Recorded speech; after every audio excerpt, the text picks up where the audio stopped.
যুদ্ধবন্ধে Iran যুক্তরাষ্ট্রের মধ্যে শান্তি চুক্তি সই হতে পারে খুব শীঘ্রই। মার্কিন প্রেসিডেন্ট ডোনাল্ড ট্রাম্প বলেছেন, রোববারই চুক্তি সই হতে পারে, কিন্তু এখানেই ইরানের সুর ভিন্ন।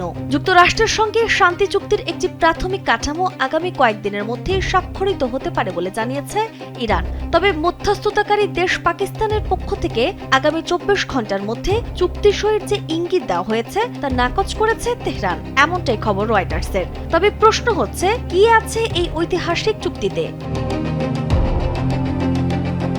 প্রাথমিক চুক্তিতে পারমাণবিক কর্মসূচির বিষয়টি আপাতত অন্তর্ভুক্ত নেই, তবে সমঝোতার শর্ত অনুযায়ী সমঝোতায় অংশ হিসেবে হরমুজ প্রণালী উন্মুক্ত করা, জীবন অবাক না করলে কে করবে? 28% মিল্ক ফ্যাটের অবাক করার সাথে ফ্রেশ মিল্ক পাউডার। জীবন অবাক করুক প্রতিদিন। ইরানের ওপর থেকে নৌ অবরোধ তুলে নেওয়া এবং অর্থনৈতিক নিষেধাজ্ঞা শিথিল করার বিষয়টি অন্তর্ভুক্ত রয়েছে। এছাড়া ইরানের জব্দকৃত অর্থের কিছু অংশ ছাড় পাওয়ার সম্ভাবনা রয়েছে। প্রাথমিক চুক্তিতে পারমাণবিক কর্মসূচি সরাসরি অন্তর্ভুক্ত থাকছে না, এই বিষয়টি নিয়ে পরবর্তী 60 দিনে আলোচনার মাধ্যমে সিদ্ধান্ত নেওয়া হবে।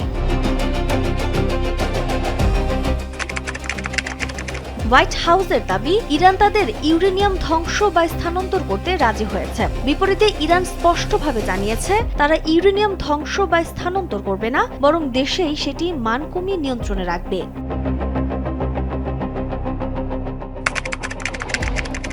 28 ফেব্রুয়ারি শুরু হওয়া আগ্রাসনের পর পাকিস্তানের মধ্যস্থতায় 8 এপ্রিল যুদ্ধবিরতি কার্যকর হয়। কয়েক দফা আলোচনার পর উভয় দেশ সরাসরি বৈঠকে পরবর্তীতে ডিজিটাল পদ্ধতিতে চুক্তি স্বাক্ষরের সিদ্ধান্ত নিয়েছে।